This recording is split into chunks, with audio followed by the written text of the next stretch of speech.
پہلے امتحان سے فارغ ہو کر دوسرا امتحان یہ لیے گیا کہ اپنے اصل وطن عراق کو چھوڑ کر شام کی طرف ہجرت کر جائیں۔ حضرت ابراہیم علیہ السلام نے رضائے خداوندی کی تڑپ میں قوم اور وطن کو بھی خیر آباد کہہ دیا اور ماں اہل و عیال ہجرت کر کے شام میں چلے گئے۔ اب وہ قوم و وطن کو چھوڑ کر ملک شام میں قیام کیا ہی تھا کہ یہ حکم ملا کہ بی بی ہاجرہ رضی اللہ تعالیٰ عنہ ان کے شیر خوال بچے کو حضرت اسماعیل کو ساتھ لے کر یہاں کوچ کریں۔ حضرت جبرائیل امین آئے اور دونوں کو ساتھ لے کر چلے۔ راستے میں جہاں کوئی سرسبز جگہ یا پھر کوئی بستی نظر پڑتی تو حضرت ابراہیم جبرائیل امین سے دریافت کرتے کیا ہمیں یہاں اترنے کا حکم ہے؟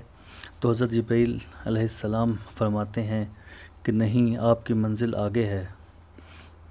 جب وہ خشک پہاڑ اور ایک گرم ریگستان کی جگہ سامنے آئی جس میں کانٹے دار جھاڑیاں اور ببول کے درختوں کے سوا کچھ نہیں تھا، جہاں آگے کسی وقت بیت اللہ کی تعمیر اور شہر مکہ کی بستی بسانا مقدر تھا، حضرت بیت اللہ اس وقت ایک ٹیلے کی شکل میں تھا۔ ریگستان میں آپ کو اتار دیا جاتا ہے۔ اللہ تعالیٰ کے خلیل اپنے پروردگار کی محبت میں مسرور مگن اسی چٹیل میدان اور جنگل میں اپنے صاحبزادے اور حضرت حاجرہ کو رضی اللہ تعالیٰ عنہ کو لے کر ٹھہر جاتے ہیں اور بیت اللہ کے پاس ایک معمولی چھپر ڈال کر حضرت اسماعیل اور حضرت حاجرہ کو یہاں ٹھہرایا۔ ان کے پاس ایک توشہ دان میں کچھ کھجوریں اور ایک مشکیزے میں پانی رکھ دیا۔ لیکن یہ امتحان اس پر ختم نہیں ہو جاتے، بلکہ اب حضرت ابراہیم علیہ السلام کو حکم ملتا ہے کہ بیوی اور بچوں کو یہیں چھوڑ دیے اور خود ملک شام کو واپس ہو جائیں۔ اللہ کا خلیل حکم پاتے ہی اس تعمیل میں اٹھ کھڑے ہوتا ہے اور تعمیل حکم میں اتنی تاخیر گوارا نہیں کہ بیوی کو یہ اطلاع ہی دے دیتے کہ مجھے چونکہ خدا کا یہ حکم ملا ہے اس لیے میں جا رہا ہوں۔ وہ اس شیر خوار بچے اور اس کی ماں کو بحوالہ خدا کر کے واپس ہونے لگے۔ جانے کی تیاری میں دیکھ کے حضرت حاجرہ رضی اللہ تعالیٰ عنہ نے عرض کیا کیا ہم اس لک دک میدان میں چھوڑ کے آپ کہاں جاتے ہیں جس میں نہ کوئی مونس سے مددگار یا نہ زندگی کی ضرورت؟ حضرت ابراہیم کی طرف سے کوئی جواب نہ تھا، مگر وہ بی بی بھی خلیل اللہ کی بیوی تھیں۔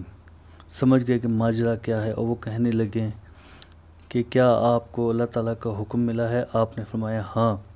حضرت حاجرہ رضی اللہ تعالیٰ عنہ کو بھی حکم خداوندی کا علم ہو گیا تو نہایت اطمینان کے ساتھ فرمایا کہ جائیے، جس مالک نے آپ کو چلے جانے کے لیے حکم فرمایا ہے وہ ہمیں ضائع نہیں کرے گا۔ حضرت ابراہیم رضی اللہ تعالیٰ عنہ حکم خداوندی کی تعمیل میں یہاں سے چل کھڑے ہوئے، مگر شیر خوار بچہ اور اس کی والدہ کا خیال لگا ہوا تھا۔ جب راستے کے موڑ پہ پہنچے تو جہاں سے حضرت حاجرہ کو نہ دیکھ سکیں تو ٹھہر گئے اور اللہ تعالیٰ سے یہ دعا فرمائی کہ اے پروردگار، اس شہر کو امن والا بنا دیجیے اور مجھے کو اور میرے خاص فرزندوں کو بت کی عبادت سے بچائے رکھیے۔ پھر دعا میں عرض کیا اے ہمارے رب، اپنی اولاد کو آپ کے محترم گھر کے قریب ایک میدان میں آباد کرتا ہوں، اے ہمارے رب، تاکہ وہ ہم نماز کے اہتمام کریں تو آپ کچھ لوگوں کے قلوب میں ان کے طرف مائل کر دیجیے اور ان کو پھل کھانے کو دیجیے تاکہ یہ اللہ کا شکر ادا کریں۔ یہ دعا کر کے حضرت ابراہیم علیہ السلام تو اپنے وطن شام کی طرف روانہ ہو گئے۔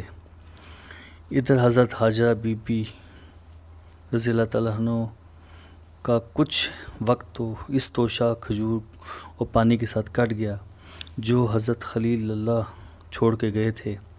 پانی ختم ہونے کے بعد خود بھی پیاس سے بے چین اور شیر خوار بچہ بھی پیاس کی شدت پانی کی تلاش میں مجبور بچے کو کھلے میدان میں چھوڑ کے صفا و مروہ کی پہاڑیوں پر بار بار چڑھتی اترتی ہیں تاکہ پانی کے آثار نظر آئیں یا کوئی انسان نظر آ جائے جس سے کچھ معلومات حاصل کریں۔ کوہ صفا بھی پر کبھی کوہ مروہ پر چڑھنا اور ان دونوں کے درمیان دوڑ کر راستہ طے کرنا تاکہ حضرت اسماعیل آنکھوں کے سامنے آ جائیں۔